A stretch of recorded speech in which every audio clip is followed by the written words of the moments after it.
Hello friends, कशा आहात सगळे? तयारी मस्त चालली असेलच. चला तर मित्रांनो, आज आपण शिकणार आहोत की इंग्लिशमधल्या ज्या बेसिक कन्सेप्ट्स असतात नेमक्या कोणत्या कोणत्या आहेत. बऱ्याच जणांचं असं म्हणणं होतं की ज्या काही एक्झाम्स येतात एक्झामच्या अगोदर एकदा रिव्हिजन सारखं सगळ्याचा सगळा पार्ट जो आहे तो जर आपल्याला ग्रामरचा बेसिक एकाच लेक्चरमध्ये मिळाला तर बेटर राहील. सो त्याचमुळे मित्रांनो, ही एक पूर्ण फाउंडेशनवाला एक छोटा बीट जो आहे, मीन्स फास्टमध्ये क्विक आपण त्याला रिव्हिजन म्हणतो, त्या टाईपमध्ये आपण ह्या गोष्टी आता बघून घेणार आहोत. सो सगळ्याच्या सगळ्या थिअरी कन्सेप्ट्स असतील, 2-4 एक्झाम्पल सहित आपण एक एक कन्सेप्ट क्लिअर करत जाऊ आणि मग शिकूयात नेमकं काय काय असणार आहे याच्यामध्ये. सगळ्यात पहिल्यांदा आपण याच्यामध्ये बघूयात इंग्लिश ग्रामर म्हणजे नेमकं काय. ग्रामर हा म्हणजे काय असतो, तर it is nothing but the set of rules असतात, त्यांचा एक सेट असतो. GRAMMAR नावाची याची स्पेलिंग असते. मित्रांनो, ग्रामर म्हटलं की पहिलं तर डोकेदुखी होते. पहिल्यांदा असं वाटतं की ग्रामर म्हणजे लईच अवघड आहे. एकदम सोप्या पद्धतीने आणि साध्या पद्धतीने मित्रांनो आपण शिकणार आहोत. आता मला एक सांगा, जर मी म्हटलं समजा एखादी गोष्ट आपल्याला जमत नाहीये किंवा एखादी गोष्ट खूप अवघड आहे, मग याच्यावरती पर्याय काय काय काढले जातात. जनरली जर आपण बघितलं तर आपण असं म्हणतो की इंग्लिश ग्रामरचा पार्ट हा खूपच अवघड वाटतोय, हा काही जमतच नाही, मग याला सोडूनच द्या, याला स्किप करा. याला स्किप करणं पर्याय नाही मित्रांनो. जसं की मी म्हटलं समजा मॅथमॅटिक्स खूप अवघड जातंय, मग मॅथमॅटिक्सला बाजूला टाकून द्यायचं, किंवा क्वांट अवघड जातंय, कमर्शियलवाला पार्ट अवघड जातोय म्हणून त्याला आपण बाजूला टाकून द्यावं. यापेक्षा आपण काय करतो, हळूहळू त्या विषयामध्ये ज्या विषयाला आपल्याला खूप जास्त अवघड वाटतंय, ज्या ज्या गोष्टी ज्या ज्या बीटला आपल्याला असं वाटतंय की डिफिकल्टी लेवल जास्त होते, अशा केसमध्ये आपण जास्तीत जास्त प्रॅक्टिस करतो. सो दॅट आपल्याला काय होणार आहे, त्याचे जे काही आपल्याला बारकावे असतील, त्यातल्या ज्या काही शॉर्टकट्स असतील, ह्या सगळ्या गोष्टी आपल्याला कळतील. पण हे कळण्यासाठी त्याच्या जवळ जावे लागेल. जर आपण दुरूनच म्हणत बसलो की हे खूप अवघड आहे अवघड आहे अवघड आहे, तर ते अजून अवघड होत जाईल. त्यामुळं फनी वेने इंटरेस्टिंग व्हावं, यासाठी काही फनी वेने आपण ह्या गोष्टी ज्या आहेत त्या एक एक करून शिकूयात. सगळ्यात पहिल्यांदा मित्रांनो, ग्रामर म्हणजे काय असतं, सेट असतात वेगवेगळ्या रूल्सचे. पण मित्रांनो, रूल्स म्हणून आपण ज्यावेळेस शिकतो त्यावेळेस ते रूल्स विसरून जातात, किंवा ऐन वेळेवर रूल्सच्या वेगळं काहीतरी विचारलं जातं. मग बरेच जण असं म्हणतात की कॉन्टेक्स्च्युअली आपण गेलं पाहिजे, पण कॉन्टेक्स्च्युअली जाण्यासाठी पण पहिले गोष्टी बेस तर माहीत पाहिजे. अरे यस नो. मग जर मी म्हटलं समजा हे जर करायचं असेल, कॉन्टेक्स्च्युअली पण आपल्याला मिनिंग काढायचे असतील, तर यासाठी सगळ्यात पहिल्यांदा आपल्याला गरज पडती नेमकं ते आहे काय. आणि हे रूल्स जे आहेत त्या रूल्सला बायपास करून आपण काही शॉर्टकट गोष्टी आहेत त्या गोष्टी लक्षात ठेवल्या, तर याच्यामधून बऱ्यापैकी गोष्टी आपल्याला लक्षात राहू शकतात आणि इंग्लिशमध्ये आपल्याला चांगला स्कोअर मिळण्यासाठी मदत होऊ शकते. मग आता आपण समजून घेऊया. पहिल्यांदा जर मी म्हटलं समजा लेटर्स रिलेटेड काय असतं, वर्ड्स रिलेटेड काय असतं.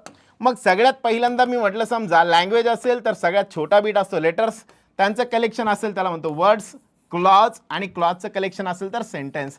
मग आपला ग्रामरवाला पार्ट जो आहे तो इथे सुरू होतो क्लॉज आणि सेंटेन्सच्या फॉर्ममध्ये.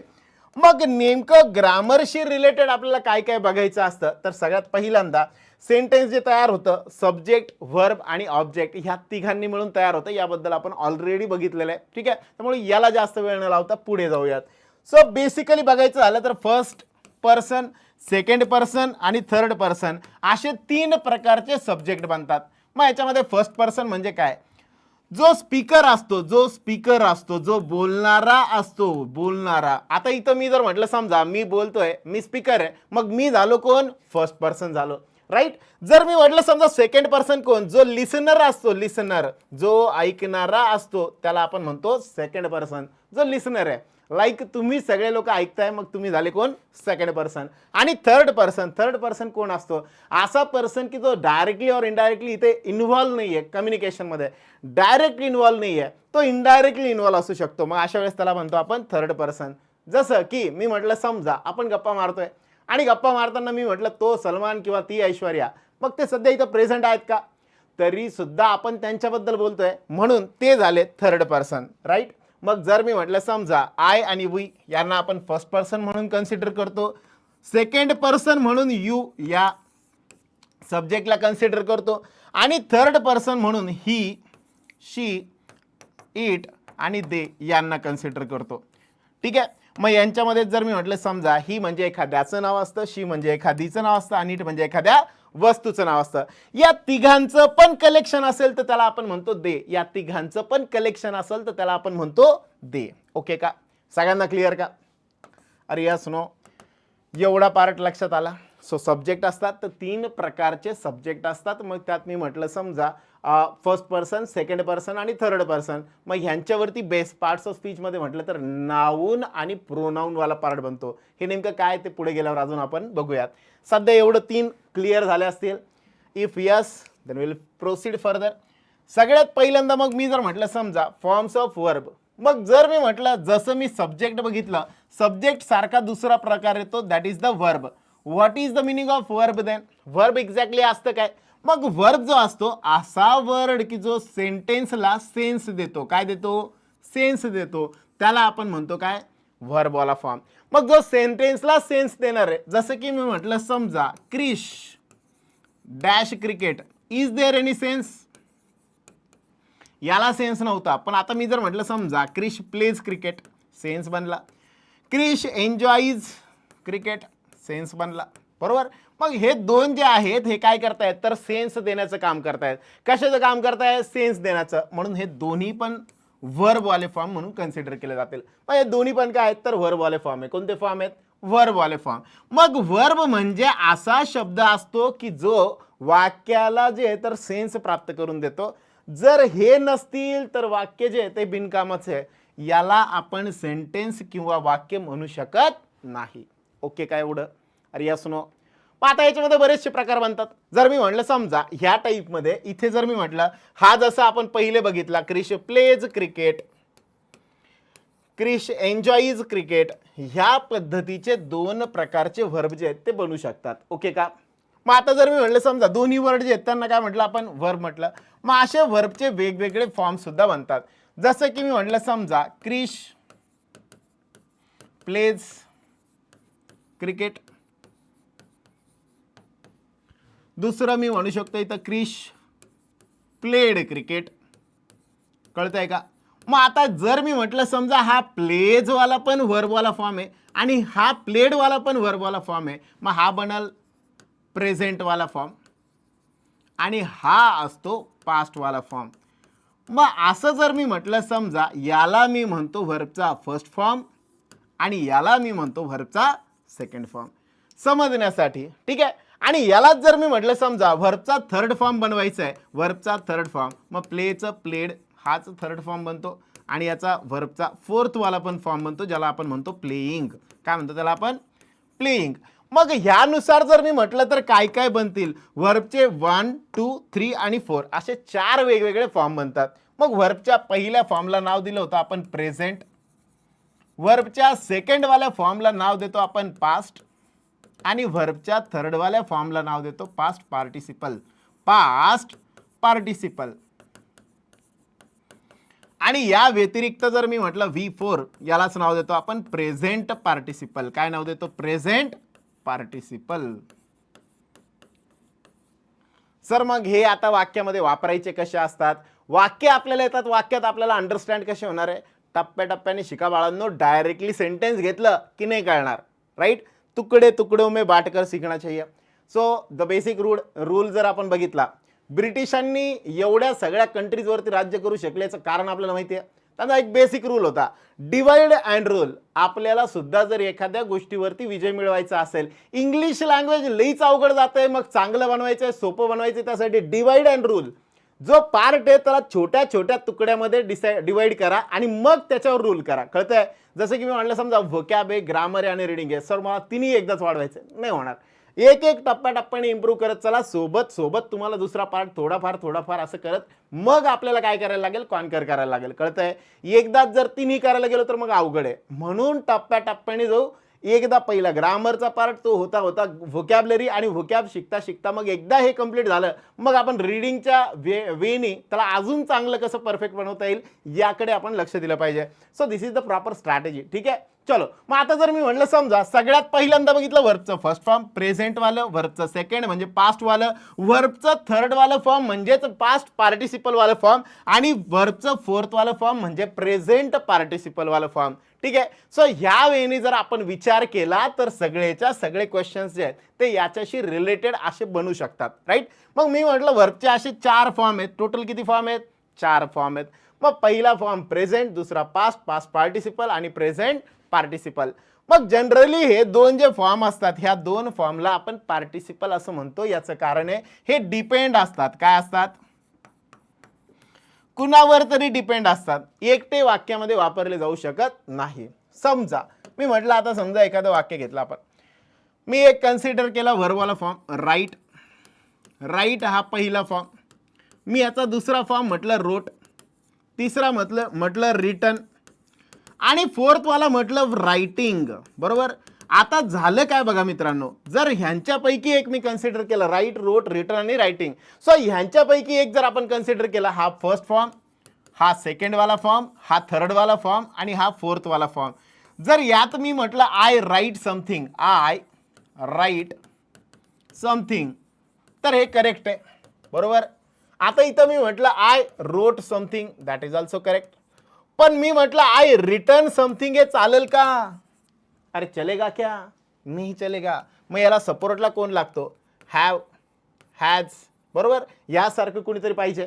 सेम तसंच मी म्हटलं आय रायटिंग समथिंग, चालतं का बाळांनो? I am writing, I was writing, असं इथं काही ना काहीतरी लागतं. Am, is, are, was. बरोबर. असं काही ना काहीतरी लागतं. म्हणजेच काय, हे दोन व्हर्ब जे आहेत त्या व्हर्बला जर आपल्याला वापरायचं असेल तर ह्या अशा शब्दांचा सपोर्ट घ्यावा लागतो. यांना म्हणतो आपण हेल्पिंग व्हर्ब. कोणते व्हर्ब? Helping verb. ठीक आहे. मग आता जर मी म्हटलं समजा, मग हेल्पिंग व्हर्बमध्ये असे कोणत्या कोणत्या गोष्टी येतात? हेल्पिंग व्हर्बमध्ये येतात टू बीचे फॉर्म्स, टू हॅवचे फॉर्म्स आणि टू डूचे फॉर्म्स. पण बऱ्याचदा हे आलं की गडबड सुरू होते, एकदम डोक्यामध्ये कन्फ्यूज व्हायला लागतं. मग याला सोप्या पद्धतीने कसं लक्षात ठेवायचं ते नीट सांगतो, नीट ऐका. आता जर मी म्हटलं समजा, हे नेमके फॉर्म्स म्हणजे काय असतात? आपण बघतो बघा, घरामध्ये एकच फादर, पण त्या फादरचे रोल वेगवेगळे असतात. फादरच्या वडिलांसमोर किंवा आईसमोर फादर जे असतात ते काय असतात? त्यांचा सन असतात. पण जे काही फादर म्हणून कन्सिडर करतात म्हणजे त्यांच्याच मुलासाठी ते फादर असतात, त्यांच्या भावासाठी ते ब्रदर असतात. राईट. आणि जर मी म्हटलं समजा, जी त्यांची वाईफ आहे त्यांच्यासाठी ते हजबंड असतात. मग एकच पर्सन आहे पण रोल वेगवेगळ्या ठिकाणी वेगवेगळे. राईट. त्यांचे प्रत्येक ठिकाणी रोल बदलत आहेत आणि जसा रोल बदलला तसं त्यांचं नाव बदललं. कळतंय का? आणि म्हणून राईट शब्द एकच शब्द आहे, पण त्या राईटच्याच वेगवेगळे फॉर्म जे आहेत ते बनतात. म्हणजे एकाच शब्दाचे वेगवेगळे फॉर्म बनतात. क्लिअर का? आता कशानुसार बनतील? हे रोलनुसार बनतील. कशानुसार बनतील? रोलनुसार. ठीक आहे. वाक्यामध्ये प्रत्येकाचा रोल काय बनतोय, नेमकं काय इंडिकेट करतोय, त्यानुसार हे बदलतील. ओके. सगळ्यांना क्लिअर का? अरे या सुनो. चलो आता जाऊया पुढे. मग मी म्हटलं समजा असे काही वर्ब घेतले आणि त्याचे सेकंड थर्ड फॉर्म आपण जर बघितले तर काय काय बनतात. इरेग्युलर व्हर्ब नावाचा एक व्हर्ब येतो. इरेग्युलर व्हर्ब हा एक प्रकार येतो ज्याच्यामध्ये काय असतं, जसं आपण जनरली बघितलं प्लेचं आपण प्लेड, प्लेड असं सेकंड आणि थर्ड फॉर्म बनवतो. पण जर मी म्हटलं समजा या बाबतीत, जर मी म्हटलं ह्या पर्टिक्युलर राईटच्या बाबतीत राईट, रोट, रिटन आणि रायटिंग असे शब्द बनले होते, मग त्यानुसार असे डी वापरून ज्यांना बनवता येत नाही सेकंड आणि थर्ड फॉर्म त्यांना आपण इरेग्युलर व्हर्ब म्हणून कन्सिडर करतो. कोणते व्हर्ब? Irregular verb. बघा मित्रांनो, इंग्लिशमध्ये काही गोष्टी अशा आहेत की ज्या बऱ्याचशा अवघड वाटतात किंवा लोकांनी सांगितलं म्हणून अवघड वाटतात. आपण आपल्या पद्धतीने जर शिकत गेलं, आपल्याला आपलं माइंडसेट बनवला, हे एकदम ओके समजतंय. जेवढं ऐकतोय, जेवढं वाचतोय तेवढं तुम्हाला जर कळतंय तर त्याच्या बेसवरती कन्सेप्ट सगळ्या क्लिअर असतील तर तुम्ही इझिली त्याला टॅकल करू शकता. बदलून बदलून किती गोष्ट बदलणार आहे? सगळ्याचं सगळं नाही बदलणार ना. अरे यस नो. म्हणून मग ज्या कॉमन गोष्टी आहेत त्या तरी आपल्याला माहिती असल्या पाहिजे. मग जसं मी इथं म्हटलं समजा, मग काय फॉर्म्स ऑफ वर्ब, वेगवेगळे फॉर्म्स बनतात. मग यांना वापरायचं नेमकं कसं? मग मी जर म्हटलं समजा असे कोणते कोणते व्हर्बचे फॉर्म बनलेले आहेत, मग बेसिकली बघितलं तर असे 4 फॉर्म आपण आता बघितले. कोणते फॉर्म होते? प्रेझेंटवाला, पास्टवाला, पास्ट पार्टिसिपल आणि प्रेझेंट पार्टिसिपलवाला फॉर्म. ठीक आहे. सो एवढे फॉर्म्स आपण म्हणू शकतो. त्यानंतर येतं बघा मॉडेल ऑक्झिलरी. मॉडेल ऑक्झिलरी नेमके काय असतात? Model auxiliary shall, will, should, would, can, कुड, मे, माइट, मस्ट, नीड टू, ऑट टू आणि डेअर टू. ह्या पद्धतीने सगळेच्या सगळे ऑक्झिलरी बनतात. ऑक्झिलरी म्हणजे नेमकं काय? यांचा अर्थ होतो हेल्पिंग व्हर्ब, सपोर्ट करणारे व्हर्ब, सपोर्ट करणारे व्हर्ब. ठीक आहे. आता यांचा थोडक्यात आपल्याला जे क्वेश्चन येतात त्याच्या बेसवरती युसेज सांगतो. बघा मित्रांनो, ऑलवेज कीप इन माइंड, एकदम छोट्या छोट्या सोप्या सोप्या गोष्टी आहे. एवढं जरी लक्षात ठेवलं तरी आपल्याला एक्झाममध्ये याचा नेहमी फायदा होईल. ठीक आहे. साधं एक्झाम्पल सांगतो बघा. जेव्हा जेव्हा मॉडेल ऑक्झिलरी येतात याच्यावर बेस क्वेश्चन काय येतात? पहिली गोष्ट, शल, विल कशासाठी वापरलं जातं? शल वापरलं जातं फ्युचर ॲक्शन इंडिकेट करण्यासाठी. आय आणि वी यांच्यासोबत मोस्टली कोण वापरतो आपण? शल. आय आणि वी सोबत शल वापरलं जातं. बाकी सगळ्यांसोबत कोण वापरलं जातं? सेकंड पर्सन आणि थर्ड पर्सन. सेकंड पर्सन म्हणजे यू, ही, शी, इट या सगळ्यांसोबत वापरलं जातं विल. पण कधी? फ्युचर ॲक्शन सांगण्यासाठी. कोणती ॲक्शन सांगण्यासाठी? फ्युचर ॲक्शन सांगण्यासाठी. ठीक आहे. आता होतं काय बघा, शुड कधी वापरलं जातं? एखादी गोष्ट जर मला असं वाटतंय एक्सपेक्टेशन आहे. काय आहे? एक्सपेक्टेशन. कुणाकडनं तरी एक्सपेक्टेशन आहे. जसं की मी म्हणलं, समजा he should behave like a human. He should behave like a human म्हणजे काय? त्यांनी तसं वागायला पाहिजे. ही झाली एक्सपेक्टेशन. म्हणजे काय? आपली असलेली अपेक्षा. ठीक आहे. मग ती असेल तर त्यावेळेस काय वापरलं जातं? शुड वापरलं जातं. काय वापरलं जातं? शुड. ठीक आहे.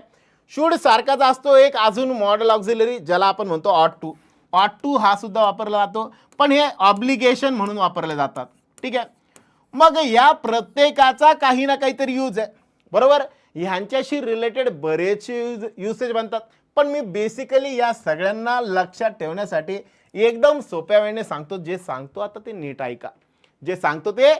ऐका. जेव्हा जेव्हा मॉडल ऑक्झिलरी वाक्यामध्ये आलेले असतात, म्हणजे ह्यांच्यापैकी एखादा कोणता शब्द असेल, शाल, विल, शूड, वुड, कॅन, कुड, मे, माइट, मस्ट, नीड टू, ऑट टू, डेअर टू, ह्यांच्यापैकी कोणता पण शब्द येऊ द्या, यांच्यासोबत कंपल्सरी मॉडल ऑक्झिलरी यांना म्हणतो आपण. यांच्यासोबत कंपल्सरी वर्बचं कोणतं फॉर्म येणार आहे? पहिलं फॉर्म येणार आहे. कोणतं फॉर्म येणार आहे? पहिलं फॉर्म. मग आता याच्यावर बेस क्वेश्चन कसा बनतो बघा. They could pass the exam. ठीक आहे. आता इथं म्हटलं काय बघा, they could passed the exam. They could सोबत आलं कोण? पास्ट. मी काय म्हटलं आताच, कुड सोबत आपल्याला कंपल्सरी वरचं की तो फॉर्म आलं पाहिजे होतं, फर्स्ट वाला फॉर्म. मग इथं पास्टच्या ऐवजी काय पाहिजे होतं? फक्त आणि फक्त पास्ट. राईट? अरे यस नो? मॉडल ऑक्झिलरी आहे का नाही आहे? आता आपण शिकलो ना मॉडल ऑक्झिलरी कोण कोण आहे? शाल, विल, शूड, वुड, कॅन, कुड, मे, माइट, मस्ट, नीड टू, ऑट टू, डेअर टू. मग हे सगळे असतील तर ह्यांच्यासोबत वरचा कोणता फॉर्म पाहिजे? पहिला फॉर्म पाहिजे. मग पहिला फॉर्म इथं आहे का? पास्ट म्हणजे कोणता झाला? दुसरा फॉर्म झाला किंवा तिसरा फॉर्म झाला. अरे यस नो? मग मला इथं जर पाहिजे फर्स्टवाला फॉर्म म्हणजे ही एरर आहे. ठीक आहे. कधी कधी काय करून दिलं जातं? कॅन दिलं जाईल आणि पुढे पास्ट म्हटलं जाईल. हे सुद्धा काय? एरर आहे. मी जर म्हटलं शल किंवा विल ह्यांच्यासोबत पण दिलं जाईल पास्ट, चालेल का? अरे चालेल का? नाही चलेगा. कळतंय सगळ्यांना? सबको समझ में आ रहा है? लक्षात येतंय का? डोके में जा रहा है? एकदम हळूहळू एकदम सोप्या पद्धतीने जाणार आहोत. बिलकुल टेन्शन घ्यायचं नाही. कसं जाणार? एकदम निवांत. ओके. सो एवढ्या गोष्टी क्लिअर का? अरे या सुनो. चलो अब चलते हैं आगे. आता पुढे म्हटलं मी, मग दुसरा टाईप याच्यामध्ये प्रश्न विचारला गेला तर काय बनतो बघा. मॉडल ऑक्झिलरी आलेला असणार आणि सोबत बी येणार. कोण येणार? बी. आणि दिलेला वर्ब जो असेल त्याच्यासोबत कोण यायला पाहिजे? तिसरा फॉर्म यायला पाहिजे. कोण यायला पाहिजे? थर्ड वाला फॉर्म. मग सर हे लक्षात कसं राहणार मॉडल ऑक्झिलरी सोबत? मग ऑलवेज कीप इन माइंड काय करायचं, ह्या सगळ्या मॉडल ऑक्झिलरीला कन्सिडर करायचं की पास्टवाले आहेत. काय आहेत? पास्टवाले आहेत असं म्हणायचं. ह्यांच्यासोबत आला तर पहिला फॉर्म आला पाहिजे. कोणता फॉर्म आला पाहिजे? पहिला फॉर्म. मग त्यानुसार मॉडल ऑक्झिलरी जर असतील तर त्यांच्यासमोर कसं? पहिल्या फॉर्ममध्ये असलं पाहिजे. ठीक आहे. आणि जर मी म्हटलं समजा मॉडल ऑक्झिलरी सोबत बी आलेला असेल, काय आलेला असेल? बी. अशांसोबत वरचा किती फॉर्म आला पाहिजे? तिसरा फॉर्म. कोणता फॉर्म? तिसरा फॉर्म. मग मॉडल ऑक्झिलरी एकटा आला तर त्या केसमध्ये कोण आला पाहिजे? वर्बचा फर्स्टवाला फॉर्म. पण मॉडल ऑक्झिलरी सोबत बी आला तर मग तिथं कोण आला पाहिजे? तिसरा फॉर्म. ओके का? मग आता लक्षात ठेवा, मॉडल ऑक्झिलरी म्हणजे हा ओरिजिनल आला. हा जर विदाऊट मेकअप आला असेल तर त्याला भेटायला येणारी पण विदाऊट मेकअप असली पाहिजे. आणि जर मॉडल ऑक्झिलरी मेकअप करून आला, बीच्या सोबत आला, तर ह्याला पण मेकअप करावा लागेल. हा बनेल वर्बचा थर्ड वाला फॉर्म. कळलं का? अरे लक्षात राहील का? ओके का? सगळ्यांना क्लिअर? अरे क्लिअर का? चलो एवढं क्लिअर. चला चला आता जाऊया पुढे. मग आता हा मॉडेल ऑक्झिलरी मध्ये दोनच गोष्टी विचारल्या जातात. एक म्हणजे काय, शल, विल, शूड, वूड, कॅन, कुड ह्यांच्यासोबत तिसरं फॉर्म करून दिलेलं असतं. आपल्याला ते वापरता येणार नाही. तिथं कोणतं फॉर्म पाहिजे? पहिलं फॉर्म. मॉडेल ऑक्झिलरी सोबत बी आलं, व्हर्बचं की तो फॉर्म आला पाहिजे, तिसरं फॉर्म आलं पाहिजे. पटपट कमेंटमध्ये एकदा लिहून काढा, मॉडेल ऑक्झिलरी प्लस व्हर्बचं फर्स्टवालं फॉर्म. आणि मॉडेल ऑक्झिलरी सोबत जर बी आलेला असेल तर त्यासोबत व्हर्बचं की तो फॉर्म, तिसरं फॉर्म, तिसरं फॉर्म, तिसरं फॉर्म. क्लियर का? अरे यस नो? सबको क्लियर? चलो अब चलते हैं आगे. आता याच्या पुढचा महत्वाचा टप्पा, व्हर्ब आपण बघितलं. सगळ्यांना एवढं क्लिअर का? सब्जेक्ट आणि व्हर्ब कळलं का? अर्धा पार्ट जो असतो सेंटेन्सचा तो इथं संपला. सब्जेक्ट कळलं, व्हर्ब कळलं. आता होतं काय पुढच्या टप्प्यात जो आता आपल्याला बघायचं पार्ट्स ऑफ स्पीच नेमके काय असतात. नेमके पार्ट्स ऑफ स्पीच काय बनतात, कशा पद्धतीने बनतात, हे सगळं समजण्यासाठी बाळांनो एक फक्त छोटीशी गोष्ट आहे, एक स्टोरी आहे. तेवढी स्टोरी समजून घ्या. एक स्टोरी समजली तर सगळं तुम्हाला जेवढं पण ग्रामरचा यूज आहे त्यासाठी लागणारी एक फ्रेम तुम्हाला भेटून जाईल, एक स्ट्रक्चर भेटून जाईल, ज्या स्ट्रक्चरमध्ये आपण त्याला युसेजमध्ये कसं घेऊन जायचं ते बघू शकू. ठीक आहे, चलो लेट्स स्टार्ट. मग सगळ्यात पहिल्यांदा देअर वॉज अ विलेज. एक विलेज होतं, ज्या विलेजमध्ये एक जोडपं राहायचं ज्याचं आडनाव होतं ग्रामर. काय आडनाव होतं? ग्रामर. मग त्या ग्रामर नावाच्या विलेजमध्ये एक पर्सन राहायचा ज्याचं नाव होतं मिस्टर नाऊन. काय नाव होतं? Mister noun. आणि त्याची जी वाईफ होती ती होती बिचारी मिसेस वर्ब. मग आता मिस्टर नाऊन कसा होता आणि मिसेस वर्ब कशी होती दोन्ही समजून घ्या. मिस्टर नाऊन जो होता तो नेमका कशासाठी फेमस होता? हा नेमका फेमस होता, याला नेहमी आपल्याला अपडेट राहिलेलं किंवा एक आयडेंटिटी देणारं काम करावं असं त्याला नेहमी वाटायचं. ज्या कामातून तो फेमस होणार आहे तेच काम तो करायचा. असं काम की ज्या कामातून तो काय होणार आहे? फेमस होणार आहे. मग ज्या कामातून तो फेमस होणार तेच काम करणार, ज्या कामातून तो फेमस होणार नाही असं काम तो बिलकुल कधीही करणार नाही. ठीक आहे. आणि याची बायको जी होती ती होती मिसेस वर्ब. मग वर्ब काय करायची? वर्ब नेहमी काय करायची तर ही बिचारी सॅक्रिफाईस करत राहायची. त्यागाचं दुसरं नाव म्हणजे वुमन, राईट. मग the second name of sacrifice, त्यागाचं दुसरं नाव म्हणजे वुमन. अशी ही वर्ब होती बिचारी. हिला आयडेंटिटी भेटो, फेमस हो न हो तरी पण ही बिचारी काम करत राहायची. भरपूर ऍक्शन्स करायची, एक पण काम जे ते सोडायचं नाही. असे सगळे काम ती करायची, बरोबर. आणि अशी ऍक्शन करणारी जी होती ती होती मिसेस वर्ब. पण हिला नावाशी काही घेणदेणं नव्हतं, फेमस होण्याशी काही घेणदेणं नव्हतं. जसं की टिपिकली ओल्ड वुमन आपण जर बघितले असेल, woman second name of sacrifice, त्यागाचं दुसरं नाव म्हणजे वुमन. जी जुन्या काळातली वुमन आहे ती इथे मी कन्सिडर करतोय. आजच्या वुमनचा आणि सॅक्रिफाईसचा काही एक संबंध नाही. ओके, सो जर मी म्हटलं समजा हे जुन्या काळातल्या वुमनशी रिलेटेड म्हणतोय. इकडे जर मी म्हटलं समजा मग ह्यांना 3 अपत्य होते. किती अपत्य? 3. सगळ्यात पहिल्यांदा जो त्यांच्या घरात आला, कोणीतरी येणार ग म्हणत एक पाहुणा त्यांच्या घरी आला आणि त्याचं नाव होतं प्रोनाऊन. का बरं? हा एकदम नाऊनचं कसं व्हर्जन होता? प्रो व्हर्जन होता. कसं व्हर्जन होता? प्रोवालं व्हर्जन. म्हणून ह्याचं नावच ठेवून टाकलं काय? प्रोनाऊन. ओके का? मग हा प्रोनाऊन काय करायचा? हा सुद्धा आयडेंटिटीसाठी काम करायचा, फेमस होण्यासाठी काम करायचा. ज्या कामातून तो फेमस होणार आहे तेच काम तो करणार, अदरवाईज ते काम करणार नाही. आणि मग या फेमस व्हायचं याला तर त्यावेळेस पप्पा घरी असताना याने काम केलं तर याचं नाव होणार का? नाही होणार. आणि म्हणून प्रोनाऊन ठरवायचा की ज्या दिवशी नाऊन घरी नाही त्या दिवशी सगळी जबाबदारी कुणाची? प्रोनाऊनची. कुणाची? प्रोनाऊनची. मग घरामध्ये लाईट बिल आणणं, दूध वगैरे आणणं, हे सगळं लाईट बिल भरणं, दूध बॅग आणणं वगैरे सगळं काम कोणाचं? प्रोनाऊनचं. पण कधी? In the absence of noun. Noun घरात नसेल त्यावेळेस. ओके का? सगळ्यांना क्लिअर का? दुसरं, यांच्या घरामध्ये मग पुढे जाऊन एक जगातली सगळ्यात सुंदर अशी कन्या जन्माला आली जिचं नाव ॲडजेक्टिव्ह. सगळेजण हिचं कौतुक करायचे, वाव किती सुंदर आहे, किती भारी आहे असं सगळेजण म्हणायचे. पण हे म्हटल्यानंतर काय व्हायचं? ही म्हणायची किती केलं तर शेवटी मी मुलगी कुणाची आहे, किती केलं तर शेवटी बहीण कुणाची आहे. या दोघांना फेमस व्हायला आवडायचं. अरे यस नो? नाऊनला पण फेमस व्हायचंय, प्रोनाऊनला पण फेमस व्हायचंय, ॲडजेक्टिव्ह ऑलरेडी फेमस आहे. आणि म्हणून काय करायची ही? काय करायची? ॲडजेक्टिव्ह जे नाऊन आणि प्रोनाऊनला फेमस करण्यासाठी मदत करायची. या दोघांना हवा करायला आवडतं, फेमस व्हायला आवडतं आणि याला मदत कोण करते? ॲडजेक्टिव्ह करते. ओके का? पण ही बिचारी आईबद्दल एक शब्दाने सुद्धा बोलायची नाही. आणि असं बरेच दिवस चाललं. पण किती दिवस चालणार? भगवान के घर देर है अंधेर नाही.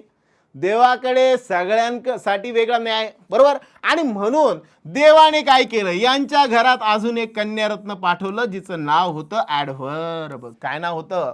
ॲडव्हर्ब. ही ॲडव्हर्ब नेमकी काय करायची, तर ही फक्त आणि फक्त कुणाबद्दल बोलायची, एकतर व्हर्ब बद्दल बोलणार, आणि किती नाही म्हटलं तर शेवटी बहीण आहे म्हणून ॲडजेक्टिव्ह बद्दल बोलायची किंवा स्वतःबद्दल बोलायची. ॲडव्हर्ब जी आहे ती एक तर व्हर्ब बद्दल बोलणार, नाही तर ॲडजेक्टिव्ह बद्दल बोलणार, किंवा ॲडव्हर्ब म्हणजे स्वतःबद्दल बोलणार. अशा पद्धतीने जर आपण बघितलं तर ही एक तर ॲडव्हर्ब, ॲडजेक्टिव्ह बद्दल किंवा व्हर्ब बद्दल किंवा स्वतःबद्दल बोलायची. अशी 5 लोकांची फॅमिली तयार झाली. एवढं ओके का? अरे एवढं ओके का? सगळ्यांना क्लिअर का? ओके, एकदा बघून घ्या व्यवस्थित. मग ह्या पद्धतीने हे 5 लोक बनले. आता झालं काय, पुढे ह्यांच्या घरी काम करायला एक नोकर होता. हा काय करायचा, सगळ्यांची पोझिशन ठरवून द्यायचा. तू इथं बस, तू तिथं बस, बरोबर, जागा. आणि म्हणून ह्याचं नाव ठेवून टाकलं काय, प्रिपोजिशन. ठीक आहे, कोण कुठे बसणार, कोणत्या वस्तू कुठे असणार, ह्या सगळ्यांच्या पोझिशन ठरवणारा हा असायचा, म्हणून याचं नावच ठेवून टाकलं प्रिपोजिशन. त्यानंतर यांच्या घरी एक मामा होते. मामा लोक, काय काम असतं मामा लोकांचं, कनेक्शन्स क्रिएट करणं. मग हे मामा, कंजंक्शन मामा, हे काय करणार, सगळ्यांमध्ये कनेक्शन्स करून ठेवणार, पूर्ण फॅमिलीला एकत्र बांधून ठेवायचे, आणि म्हणून ह्यांचं नाव कंजंक्शन मामा. आणि असे काही पाहुणे होते की जे सुखदुःखाच्या प्रसंगामध्ये यायचे. एक्स्ट्रीम लेवलचं जर हॅपीनेस असेल किंवा एक्स्ट्रीम लेवलचं जर सॅडनेस असेल तर त्यावेळेस त्यांची एंट्री व्हायची, त्यांचं नाव इंटरजेक्शन. ओके, सुखदुःखामध्ये येणारे पाहुणे. Oh no, oh my God, ह्यासारखे जे शब्द आहेत ते सगळेचे सगळे कोण, इंटरजेक्शन. कंजंक्शन म्हणजेच काय, and, or, either, or, neither, nor, as soon as, ह्यासारखे जे शब्द येतील ते काय म्हणून कन्सिडर केले जातील, कंजंक्शन. प्रेपोजिशन म्हणजेच काय, पोझिशन सांगणारे शब्द, ऑन, ओव्हर, अबव, इन, ह्या टाईपचे शब्द, मग यांना म्हणतो आपण प्रेपोजिशन. त्यानंतर मी जर म्हणलं समजा ॲडजेक्टिव्ह काय आणि ॲडव्हर्ब काय, ह्या सगळ्यांच्या डेफिनेशनला आपण बायपास केलं डायरेक्टली. असा शब्द की जो आयडेंटिटीसाठी वापरला जातो त्याला म्हणतात नाउन. अरे यस ऑर नो? मग पर्सन, प्लेस किंवा थिंग ह्यांची जी आयडेंटिटी असते, या आयडेंटिटीसाठी जे वापरले गेले ते सगळेचे सगळे कोण आहे, नाउन वाले फॉर्म आहे. कोणते फॉर्म आहे, नाउन वाले फॉर्म. नंतर मी म्हटलं समजा व्हर्ब म्हणजे नेमकं काय, तर व्हर्ब म्हणजे असे वर्ड्स की जे काय सांगतायत, ॲक्शन सांगतायत आणि सोबत सोबत सेंटेन्सला सेन्स देतात. ॲक्शन सांगणारा शब्द जेव्हा सेन्स देत असेल, काय देत असेल, सेन्स देत असेल, त्यावेळेस त्याला आपण म्हणू शकतो व्हर्बवाला फॉर्म. ओके का? मग हा व्हर्ब. त्यानंतर प्रोनाऊन, असा वर्ड की जो ॲब्सेंटीमध्ये काम करतो, कुणाच्या, नाऊनच्या. In the absence of noun, नाऊनच्या ॲब्सेंटीमध्ये जो काम करतो त्याचं नाव प्रोनाऊनवाला form. Adjective is the word that describes a noun form or an pronoun form, बरोबर. मग ॲडजेक्टिव्ह हा असा शब्द की जो नाऊनला किंवा प्रोनाऊनला काय करतोय, डिस्क्राइब करण्याचं काम करतोय. And last one that is the adverb. Adverb is the word that describes a verb form, an adjective form or an adverb form. ठीक आहे. सो ह्यांच्या पद्धतीने जर मी म्हटलं, हे सगळेच्या सगळे आपण काय म्हणून कन्सिडर करू शकतो, पार्ट्स ऑफ स्पीच. असे टोटल 8 बनतात मित्रांनो. हे 8 पार्ट्स ऑफ स्पीच म्हणून आपण विशेष करून कन्सिडर करतो. मग सर हे तर लईच बेसिक झालं, एवढ्या गोष्टी तर आपल्याला, पण मित्रांनो हे सगळंच्या सगळं एका स्टोरीच्या फॉर्ममध्ये आपण बघितलं. पूर्ण तुम्ही पाठ करत बसले, सगळ्यांच्या डेफिनेशन पाठ करत बसले, नाही लक्षात राहणार. एवढी स्टोरी लक्षात ठेवा, स्टोरी कोणाला तरी सांगून टाका, तुम्हाला लाईफ टाईम लक्षात राहील, मरूच तर विसरणार नाही, एवढी गॅरंटी आहे. ओके, सो म्हणून सांगतो, या पद्धतीने जर शिकलं, जरा फनी वेने त्याला लक्षात ठेवण्याचा प्रयत्न केला, कायमस्वरूपी लक्षात राहील ना. अरे यस नो? पिक्चर बघा तुम्ही, काही पिक्चर जे असतात ते लाईफ टाईमसाठी आपल्या डोक्यामध्ये बसतात. का बरं? याचं कारण आहे, त्याला आपण व्हिज्युअलाइज केलेलं आहे, आणि visualization is the best way to keep it in a mind. Okay, म्हणून हे माइंडमध्ये ठेवायचं असेल तर स्टोरी लाईनच्या फॉर्ममध्ये बनवा, तर ते लक्षात राहील. सो होप सो सगळ्यांना एवढ्या गोष्टी कळल्या असतील. कळल्या आहे का? कळल्या असतील तर कमेंटमध्ये यस टाकून द्या. चलो ओके, अब चलते हैं आगे. एवढं क्लिअर सगळ्यांना? अरे क्लिअर का? चलो आता पुढे. मग मी म्हटलं समजा हे पार्ट्स ऑफ स्पीच आहे, यातले मी म्हटलं व्हर्बवाला फॉर्म मला शिकायचा आहे. मग व्हर्बवरती एवढा जोर का असतो, तर बऱ्यापैकी क्वेश्चन्स जे आपल्याला बनतात ते व्हर्बवरती रिलेटेड बनतात. मॅक्झिमम युसेजवाला पार्ट जो येतो, ॲप्लिकेशन बेस्ड जो पार्ट येतो, त्याच्यामध्ये जर मी म्हटलं मेनली काय काय येत असेल तर व्हर्बवाले जे चॅप्टर्स आहेत ते विशेष करून येतात. मग त्यात मी म्हटलं होतं व्हर्बवाला चॅप्टर सोबत टेन्स आणि व्हॉइसवाले चॅप्टर दोन्ही पण मित्रांनो मी थोडक्यामध्ये जेवढं पण टेन्सचं सार आहे मी आता जे सांगणार आहे, पूर्ण टेन्स चॅप्टर जो आहे त्याला मी शॉर्टमध्ये सांगणार आहे. पूर्ण आपल्याला रिवाईज करायचं आहे ह्या पद्धतीने, ठीक आहे. आणि मग त्याच्यावर बेस त्याचे युसेज काय असतील ते आपण बघणार आहोत. सगळ्यात म्हटलं समजा टेन्समध्ये काय काय बनतं इन शॉर्ट, यांचे स्ट्रक्चर्स बनतात. मग ते स्ट्रक्चर्स वगैरे जे ते आपल्याला पाठ करायचे का? बिलकुल नाही मित्रांनो. आता मी जर म्हटलं समजा simple present tense, simple past tense आणि सिंपल फ्युचरवाला टेन्स, ठीक आहे. मग आपण जर बघितलं सिंपलवाला, सिंपल म्हणजे नेमकं काय असतं, सिंपलची स्टोरी आपण ऑलरेडी बघितलेली, टेन्स नेमकं काय असतं ते ऑलरेडी आपण बेसिकमध्ये डिटेलमध्ये शिकलेलो आहे. आता मी शॉर्टमध्ये सांगतो टेन्स म्हणजे नेमकं काय आणि टाईम म्हणजे काय, ह्या दोघांमध्ये बेसिक डिफरन्स काय बनतो. टाईम आणि टेन्स हे दोन्ही जर बघितले तर वेगवेगळे. आता एक ॲक्शन घडणारी, एक ॲक्शन जी बोलली जाते. मग घडणारी ॲक्शन आणि बोलणारी ॲक्शन हे जर सारखी असेल, पॅरलल असेल, दॅट इज अ प्रेझेंट. एक कमी एक जास्त म्हणजे आधी घडलं नंतर बोललं, मग त्यावेळेस त्याला पास्ट म्हणतो आपण. आणि जे घडलेले आहेत ते नंतर घडणारे, बोललं आधी जाणार आहे, मग अशा वेळेस त्याला आपण म्हणतो फ्युचर. तिन्ही पण क्लिअर का? अरे यस नो, सबको समज में आया? आता याच्यावर बेस नीट समजून घ्या, हे फक्त समजण्यासाठी. आता आपल्याला ॲक्शन वाईज किंवा व्हर्बच्या वापरण्यानुसार त्याच्या युसेजनुसार डिसाईड करायचं आहे की नेमका टेन्स कोणता असणार आहे.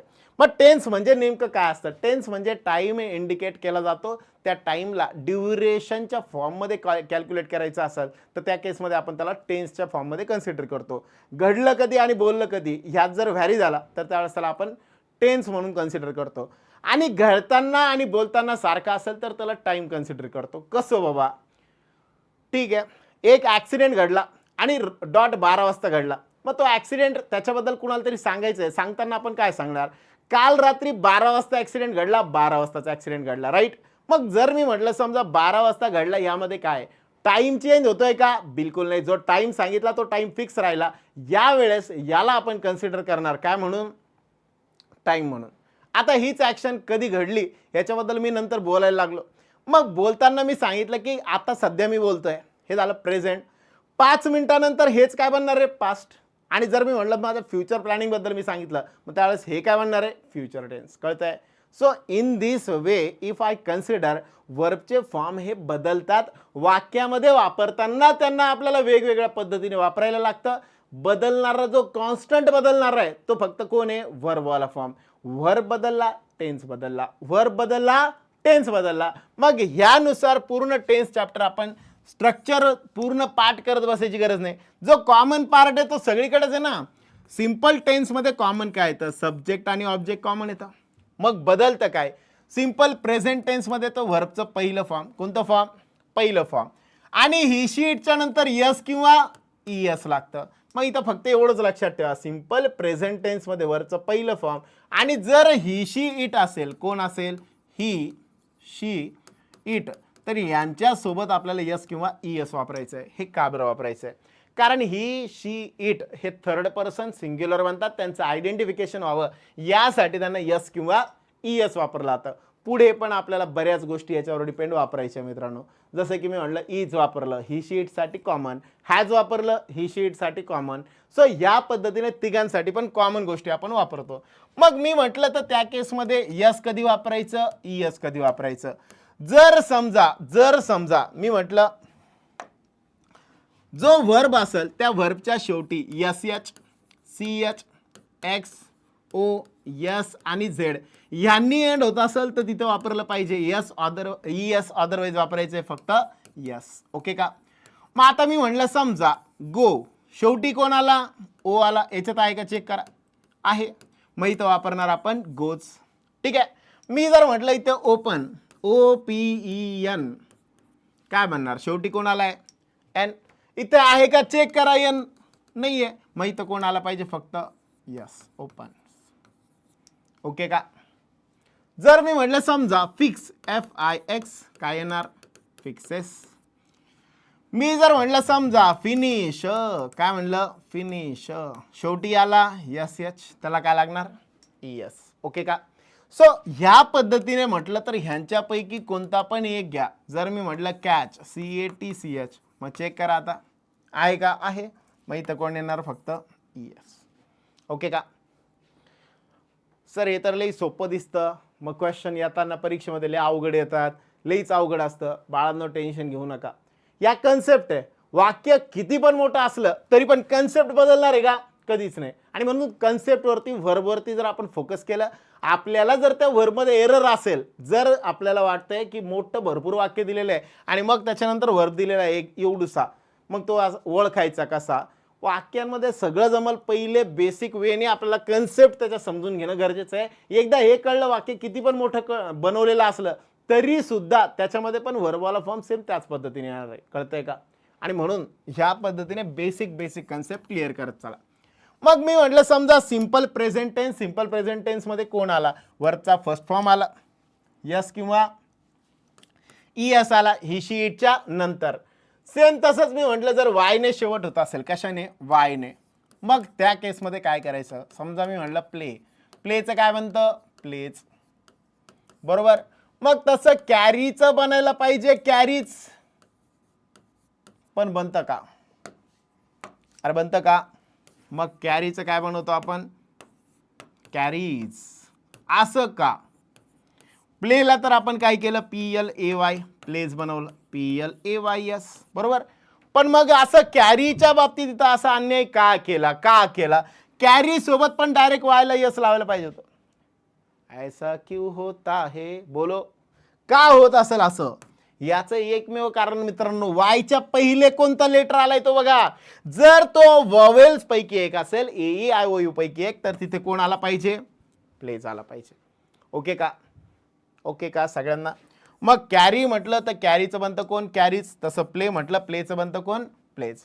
मग मी जर म्हटलं फ्लाय, फ्लाय, फ्लाय, फ्लाय सोबत सांगा मला वायच्या आधी आला यल, AEIOU पैकी आहे का, नाहीये, मग इथं वापरा फ्लाईज. मी म्हणलं बाय, BUY, वायच्या आधी कोण आला चेक करा, यू, AEIOU पैकी आहे का, अरे आहे, यू आहे ना, म्हणून इथं वापरायचं BUYS. ओके का, अलका, अरे आलं का, सबको समझ में आया, all the guys, everything is okay, all the डबडेज. चलो डबड्यांनो कळतंय का, अरे यस नो. चलो अब चलते हैं आगे. आता दुसरं म्हटलं सिंपल पास्ट मध्ये काय होतं, इथं येतो व्हर्बचा सेकंड वाला फॉर्म. जनरली जर मी म्हटलं रेग्युलर वाले व्हर्ब असतील तर डी किंवा ईडी. ज्यांना DED लागत नाही ते सगळे कोणते, इरेग्युलर वाले व्हर्ब. मित्रांनो, सारथी एज्युकेशनच्या टेलिग्राम चॅनलला इरेग्युलर व्हर्बची मोर दॅन 100 मीन्स जवळपास 1001 शब्द असतील, इरेग्युलर व्हर्ब असतील, त्यांची एक PDF टाकलेली आहे, ती एकदा बघून घ्या. ते रोजच्या रोज थोडे थोडे वाचा, आपल्याला एक अंदाज येईल इरेग्युलर व्हर्ब नेमके काय बनतात. नुसतं वाचणं गरजेचं आहे. कुणाचा दुसरा तिसरा फॉर्म काय होतो त्या टाईपमध्ये आपल्याला फक्त कळलं पाहिजे. लाईक कट, कट, कट, तिन्ही फॉर्म सारखे राहतात. पुट, पुट, पुट, तिन्ही फॉर्म सारखे राहतात. अशा टाईपमध्ये बरेचसे व्हर्ब बनतात.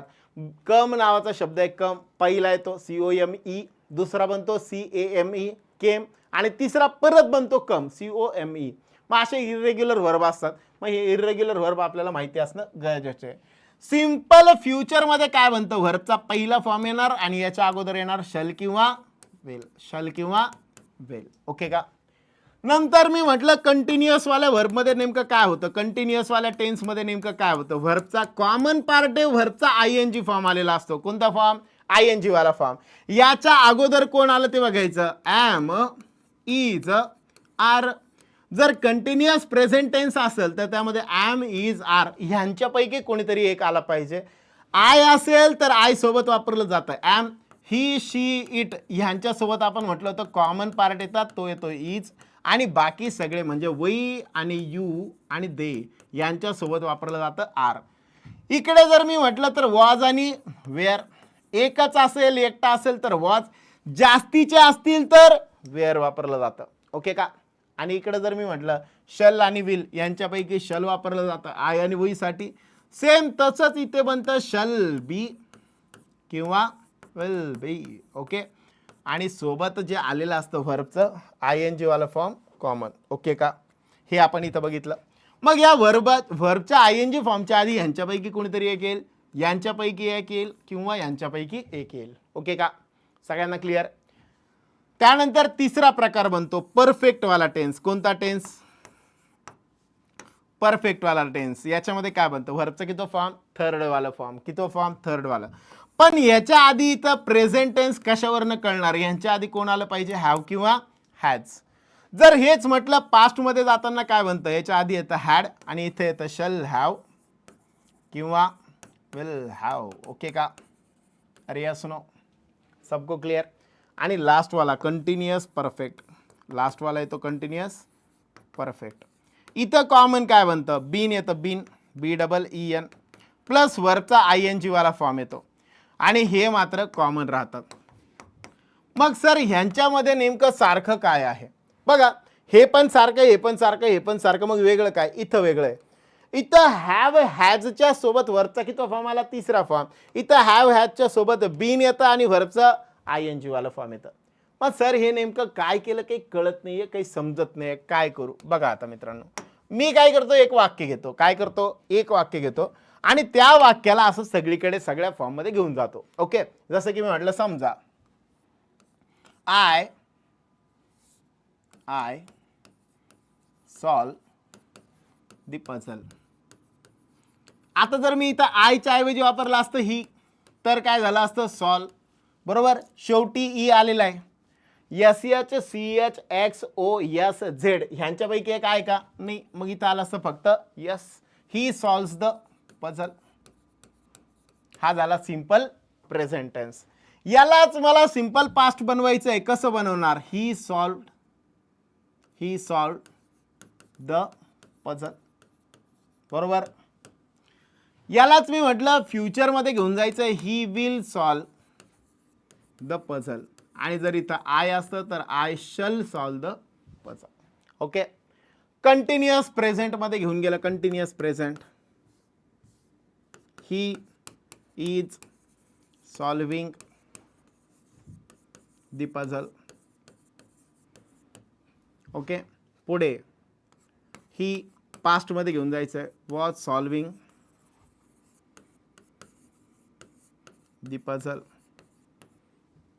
आणि जर मी म्हटलं समजा he will be solving the puzzle. बरोबर. अरे बरोबर का? आता यालाच मी घेऊन गेलो परफेक्ट मध्ये. परफेक्ट मध्ये काय होईल? ही सोबत हॅव किंवा हॅज पैकी एक पाहिजे. मग इथं कोण येतो? हॅज. ही शी इट सोबत कोण येतो? हॅज. कोण येतो? हॅज. कोण येतो? Has. I we you they या सगळ्यांसोबत कोण येतो? हॅव येतो. कोण येतो? हॅव. मग ही हॅज सॉल्व दिलेल्या वरचं तिसरं फॉर्म सॉल्व द पझल. बरोबर. यालाच मी पास्ट मध्ये घेऊन गेलो तर काय बनणार? Had solve the puzzle. कळतंय का? बाकी सगळं सेम राहते. आणि यालाच मी फ्युचर मध्ये घेऊन गेलो तर बनतं he will have solve the puzzle. Okay का? सगळ्यांना क्लिअर का? समझ में आ रहा है? यालाच मी आता घेऊन जातो परफेक्ट कंटिन्युअस टेन्स मध्ये. He has been solving the puzzle. Okay. आणि यालाच मी म्हटलं समजा पास्ट मध्ये घेऊन जायचं. He had been solving the puzzle. आणि लास्ट वाला बनल ही शल हॅव किंवा विल हॅव. पण ही सोबत आपण शल वापरतो का? Will have. म्हणून will have been solving the puzzle. Okay का? अरे यस नो.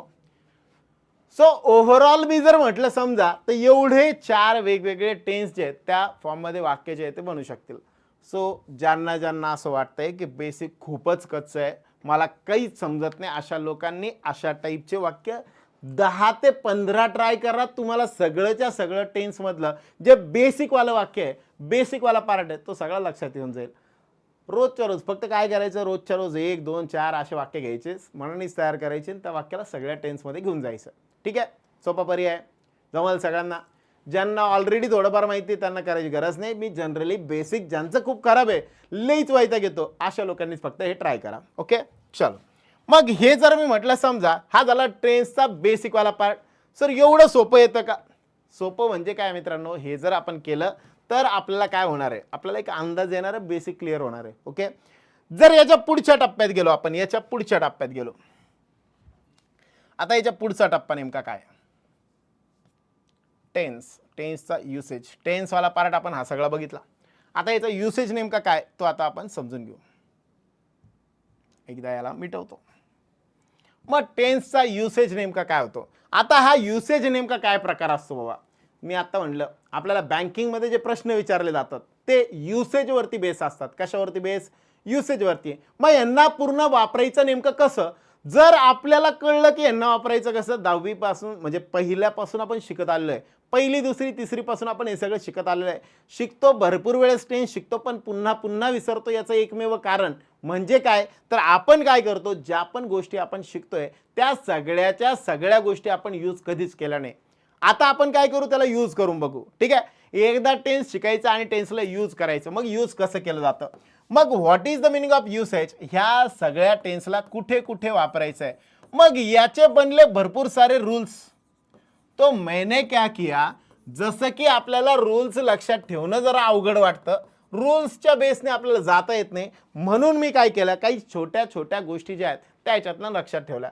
फक्त कॉमन ज्या ज्या वाटणाऱ्या गोष्टी आहेत, मीन्स जसं की मला क्ल्यू म्हणता येऊ शकतात, तर ते क्ल्यू मला इथं सापडले आणि त्या क्ल्यूनुसार मी जातो. रूल्स बरेही ऐन वेळेवर आठवणार नाही, पण काही शब्द आहेत की जे जर वाक्यामध्ये आलेले तर तिचे चान्सेस बनू शकतात ह्या टेन्सेसचे. ठीक आहे, मग त्यानुसार मी म्हटलं, समजा सिंपल प्रेझेंट टेन्स कधी येतो, जर ऍक्शन रुटीन असेल तर रुटीन ऍक्शन सांगण्यासाठी सिंपल प्रेझेंट टेन्स येतो. मग what is the meaning of routine then? Routine exactly क्या होतं आहे, रुटीन असतं काय? अरे बाबा काय असतं रुटीन? मग हे समजून घ्यायचं आहे. सर रोज घडतं त्याला रुटीन म्हणायचं, बरोबर? अरे यस नो, तुम्ही म्हणशाल की सर रोज घडतं त्याला रुटीन म्हणायचं, पण मला सांगा रुटीन चेकअप म्हणजे काय? रोज सकाळी उठायचं आणि डॉक्टरकडे जायचं, दुसरे काही कामं नाही का? कळतंय? रुटीन चेकअप पण असतं ना. मग रुटीन चेकअप म्हणजे काय? 2 महिन्यातून एकदा, 4 महिन्यातून एकदा, 3 महिन्यातून एकदा, 6 महिन्यातून एकदा, ज्या वेळेस असं एक ठराविक स्पेसिफिक इंटरव्हल ऑफ टाइम नंतर तुम्हाला जायचं आहे त्यावेळेस त्याला आपण रुटीन म्हणतो. मग रुटीन म्हणजे थोडक्यात सिम्प्लिफाईड वेने मी असं म्हणतो की जी ॲक्शन एका स्पेसिफिक ठराविक काळानंतर परत घडणार आहे त्याला आपण रुटीन म्हणायचं. काय म्हणायचं? रुटीन म्हणायचं, बरोबर? मग त्यानुसार जर मी म्हटलं, समजा रुटीन सांगणाऱ्या ज्या ॲक्शन असतात, सवयी असतील, हॅबिट्स असतील, त्यांना आपण सिंपल प्रेझेंट म्हणू शकतो. मग रुटीन हे 5 मिनिटाचं असू शकतं, एका दिवसाचं असू शकतं, एका मिनिटाचं असू शकतं, एका आठवड्याचं असू शकतं, किंवा एका महिन्याचा असेल, 6 महिन्याचा असेल, 4 महिन्याचा असेल, किंवा एका वर्षभराचा असेल, तरी सुद्धा आपण त्याला रुटीन म्हणू शकतो. काय म्हणू शकतो? रुटीन म्हणू शकतो, रुटीन म्हणू शकतो, बरोबर? मग असं सिंपल प्रेझेंट टेन्स जे असतं ते नेमकं काय आहे, रुटीन कधी इंडिकेट करतं? मग याला लक्षात ठेवण्यासाठी एवढे वर्ड्स लक्षात ठेवा.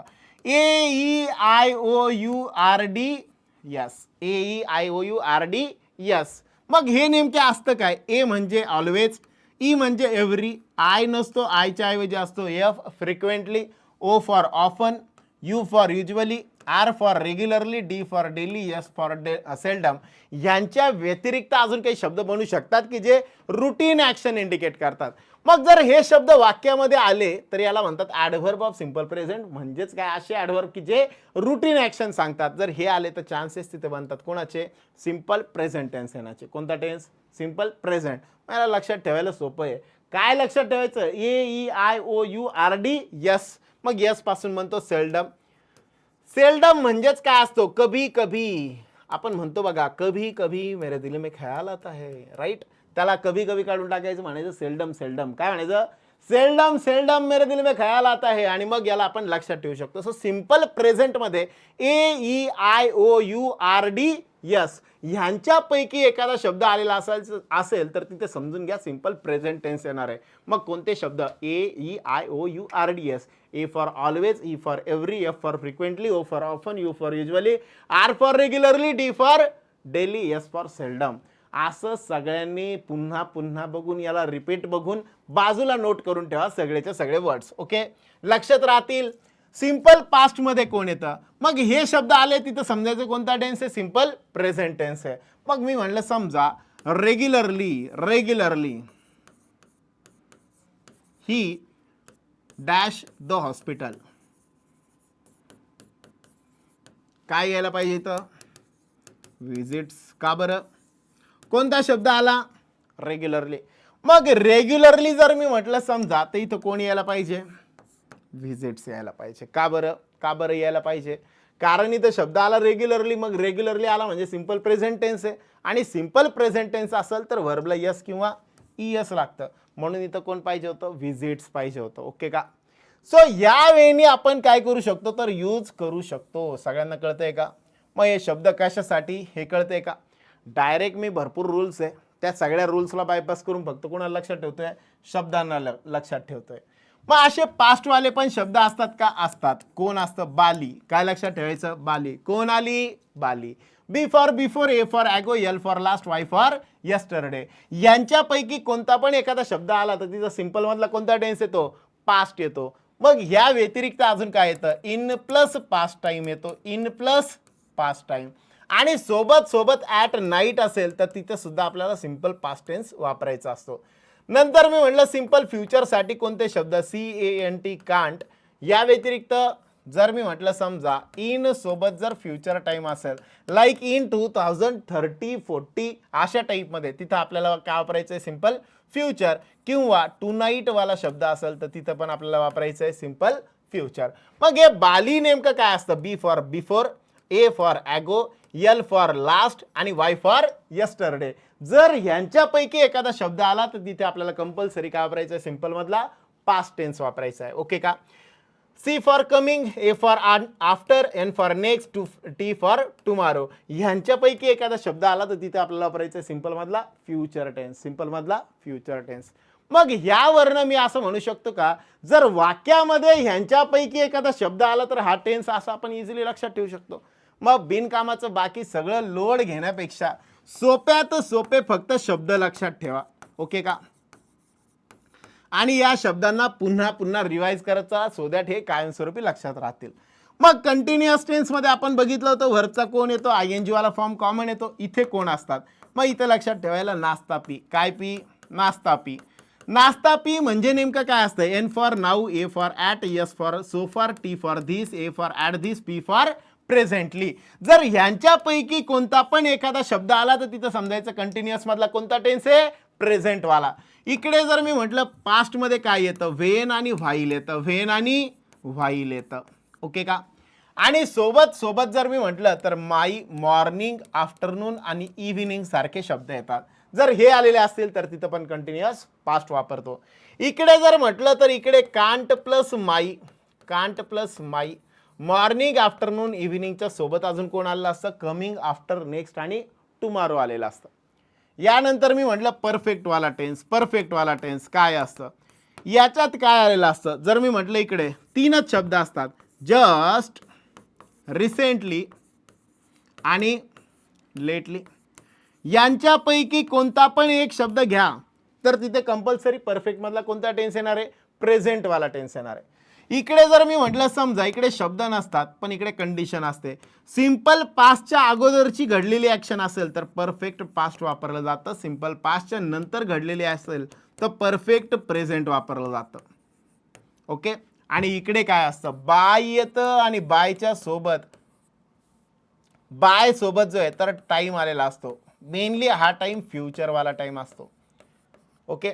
म्हणजे जसं की बघा, just I have seen an accident. As soon as we reached there the train had already left. म्हणजे ट्रेन आधी निघून गेले त्यासाठी वापरायला perfect past. As soon as we reached म्हणजे simple past. We reached there and I have seen him. बरोबर. मग इथं जर मी म्हणलं समजा पहिले रीच झालं आणि नंतर त्याला बघितलं. बरोबर. मग त्या केसमध्ये हॅव सीन. कळतंय? आणि इकडं मी म्हटलं by, I shall have completed the work by 5 PM. By 5 PM. मग ती काय होईल? ती काय होईल? एक बाय सोबत ॲग्रीमेंट होईल आणि म्हणून तिथं आपल्याला वापरावं लागेल परफेक्ट मधला फ्युचर टेन्स. ठीक आहे. आणि last one that is the continuous perfect tense. कोणता टेन्स? Continuous perfect. म्हणजे याचं आणि याचं कॉम्बिनेशन मग हे कधी वापरलं जातं, याला दोनच शब्द लक्षात ठेवा, फॉर आणि सिन्स. इथं फॉर येणार, फॉर सोबत बाली येणार, BALY, मॅक्झिमम याच्यातला लास्ट शब्द येतो. आणि इथं फॉर सोबत can't, coming after, next, tomorrow, हे वाले. ठीक आहे. सो ओव्हरऑल म्हटलं मी तर युसेज काय असतो टेन्सचा एवढा, याचा स्क्रीनशॉट घेऊन टाका, तुम्हाला कामं येऊन जाईल. ओके, चलो, ऑल ओके, सगळ्यांना कळतंय? अरे लक्षात येतंय का? सो एवढं जर मी म्हटलं सर मग हे नेमके असतात काय, ह्यांना कसं वापरायचं आहे, कशा पद्धतीने वापरायचं आहे, आता याच्यावर बेस मी छोट्या मोठ्या गोष्टी एक दोन एक्झाम्पल घेऊन सांगतो. बघा, जर मी म्हटलं समजा फॉर आणि सिन्स आलं, I have been living here for 10 years. ठीक आहे, फॉर 10 years, किंवा सिन्स सोबत मी 1990 वापरलं. मग जर मी म्हटलं इथं I have been living here म्हणजे काय, 50% पेक्षा जास्त ऍक्शन कंप्लीट झालेली आहे, पण 50% अजून चालू आहे ना, म्हणजे 10 वर्षापूर्वी राहायला सुरुवात केली, पण अजून पण कुठं राहतोय, तिथंच राहतोय. मग अशा केसमध्ये आपण फॉर सोबत 10 years. पण इथं म्हटलं असतं मी फॉर लास्ट 10 years, आणि पुढं म्हटलं असतं but now shifted to Pune. मग आता काय बनलं असतं, आय हॅव बीनच्या ऐवजी काय आलं असतं, हॅड बीन लिव्हिंग. कळतंय का? अरे यस नो, सबको समझ में आ रहा है? आणि इथंच मी म्हटलं असतं फॉर सोबत नेक्स्ट 10 years, मग इथं काय बनला असता, हॅव बीन हॅड बीनच्या ऐवजी I shall have been living here. Okay का? अरे या सुनो, सो तिन्ही पण वाक्य कळले का? नसतील कळले पुन्हा दोनदा तीनदा बघा, चौथ्या वेळेस तुम्हाला क्लिअर होऊन जाईल कन्सेप्ट, जर नाहीच कळली तर. ठीक आहे, क्लिअर सगळ्यांना आता? अरे या सुनो, मग सर दरवेळेस हे शब्द असतीलच का? कधी कधी असं पण होईल हे शब्द नसतील, पण काही ना काहीतरी क्ल्यू तुम्हाला त्या ठिकाणी दिलेला असेल, मग शब्दांच्या ऐवजी तसं वाक्य दिलेलं असेल. जसं की मी म्हटलं सिंपल पास्टच्या सोबत परफेक्ट पास्टवाला वाक्य दिलेलं असेल. ओके का? आणि आणखी एक गोष्ट लक्षात ठेवा, हां महत्त्वाचं, परफेक्ट पास्ट टेन्स जो असतो म्हणजे हॅडवालं वाक्य, I had completed my work, कधीच एकटं येणार नाही, याच्या सोबत कोणतरी आलेलं पाहिजे. काऊन? एकटं वाक्य म्हणजे हे परफेक्ट पास्ट म्हणजे ही ॲक्शन पहिले घडलेली असं सांगितलं जातं. पण एकटी ॲक्शन पहिले घडू शकते का? मिनिमम 2 ॲक्शन पाहिजे ना. अरे यस नो, पहिली आणि दुसरी ॲक्शन म्हणायचं आहे, मग अशा केसमध्ये मिनिमम 2 ॲक्शन तर लागतील. पण इथं एकच ॲक्शन दिलेली आणि मग म्हटलं I had completed my work, total action किती आहे? एकच आहे. मग एका ॲक्शनसाठी आपल्याला एवढे 2 जे आहेत तर ते वापरता येणार नाही, म्हणून तिथं काय सरळ आपल्याला आय हॅडच्या ऐवजी I completed my work, full stop. Okay का? सबको क्लिअर? अरे यस नो, टेन्स आणि युसेज ऑफ टेन्स दोन्ही पण लक्षात आलं असेल? अरे यस नो, याच्यावरती बेसच पुढचा एक टॉपिक आहे. बघा, पुढचा एक टॉपिक आहे याच्यावरतीच बेस, वर्बवरती base, that is called edge voice. ठीक आहे, मी व्हॉइस पूर्ण डिटेलमध्ये एक्सप्लेन न करता एकदम शॉर्टमध्ये सांगतो, एकदम सोप्या पद्धतीने. नीट बघा आता. रेडी सगळेजण? होप सो तुम्हाला टेन्सवाला पार्ट बऱ्यापैकी कळला असेल. ठीक आहे, आपण जेणेकरून जे सगळं बघतोय ते एकदम शॉर्टमध्ये बघतोय, पटपट बघतोय.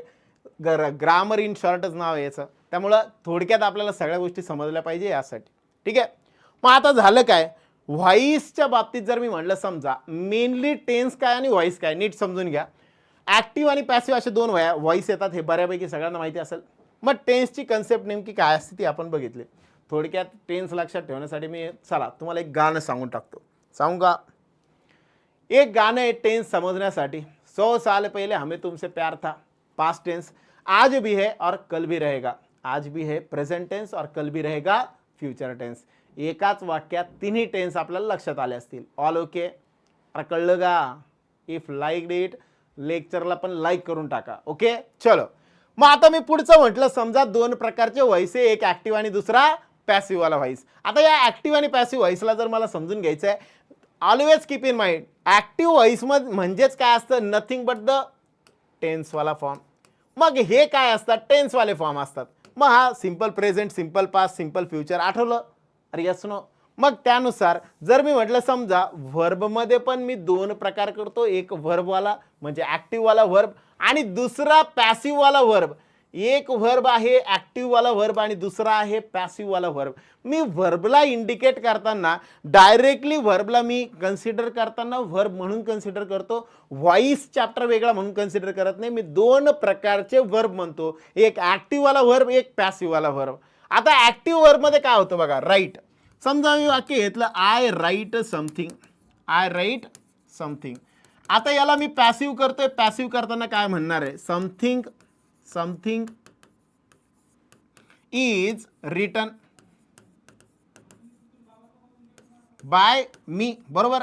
मग आता मी काय केलं, something is written by me, ह्याच्यामध्ये मी काय केलं, याला फोकस ठेवला, मेनली बदलला. तो कोण बदलला, व्हर्बवाला फॉर्म बदलला. कोण बदलला, व्हर्बवाला फॉर्म बदलला.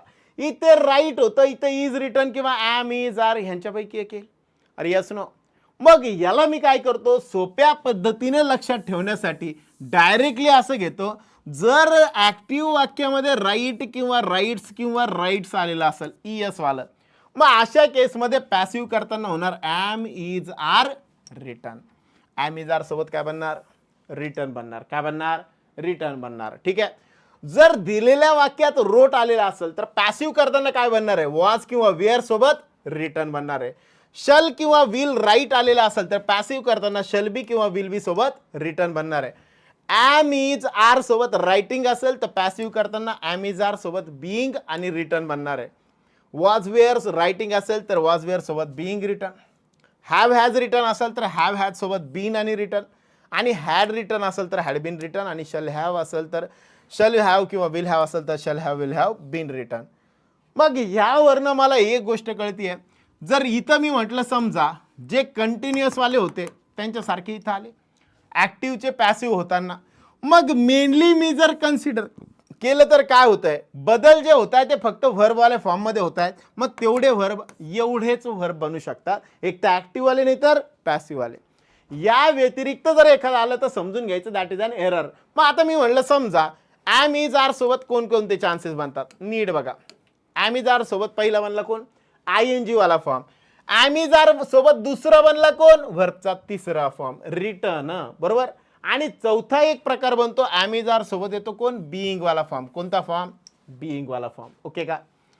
सेम तसंच मी म्हटलं वॉज आणि वेअर सोबत काय बनतं, एक तर ING येणार, नाही तर वॉज वेअर सोबत व्हर्बचा तिसरा फॉर्म येणार, नाही तर वॉज वेअर ह्यांच्यासोबत कोण येणार, बीइंग वाला फॉर्म येणार. कळतंय का, अरे यस नो, सबको समझ में आ रहा है. मग ह्या पद्धतीने जर मी म्हटलं तर ते बनू शकतील. जर हॅव किंवा हॅज म्हटलं तर याच्यासोबत व्हर्बचा तिसरा फॉर्म येईल. हॅव हॅज सोबत बीन येणार आणि व्हर्बचा तिसरा फॉर्म येणार. आणि हॅड असेल तर त्याच्यासोबत व्हर्बचा तिसरा फॉर्म किंवा बीनवाला शब्द येणार. या व्यतिरिक्त अजून काही येणार नाही. आलं तर इकडे ॲक्टिव्ह आलं, बीन सोबत ING वालं येऊ शकतं. कळतंय का, एवढंच व्हायचं, एवढंच व्हायचं. काय अवघड आहे का, एकदम सोपं, एकदम सोपं. आणि या व्यतिरिक्त मी जर म्हटलं तर काय बनू शकतं, मॉडल ऑक्झिलरी आले, याबद्दल ऑलरेडी आपण बघितलं. मॉडल ऑक्झिलरी रूट वर्ड सोबत आला, इकडं त्याच्यासोबत बी येणार आणि सोबत वरचं किती फॉर्म बनणार, तिसरं फॉर्म बनणार. राईट आणि ऑब्जेक्ट आलं, राईट द लेटर, इकडं let the letter be return, बरोबर. म्हणजे राईटचं इकडं काय बनलं, बी रिटर्न बनलं. राईट आलं, पुढे काहीच दिलेलं नाही, मग अशा केसमध्ये you are requested order or advise to something, बरोबर. आणि इथं टू सोबत जर वरचं पहिलं फॉर्म असेल तर पॅसिव्ह करताना टू बी सोबत वरचं कितवं फॉर्म पाहिजे, थर्ड वाला फॉर्म पाहिजे. कितवं फॉर्म, थर्ड वाला फॉर्म. ओके का, सगळ्यांना क्लिअर का, अरे यस नो. अशा सगळ्याच्या सगळ्या आपण गोष्टी या ठिकाणी वर्ब रिलेटेड म्हणू शकतो. अरे यस नो, सबको क्लिअर, किसी को कुछ डाऊट.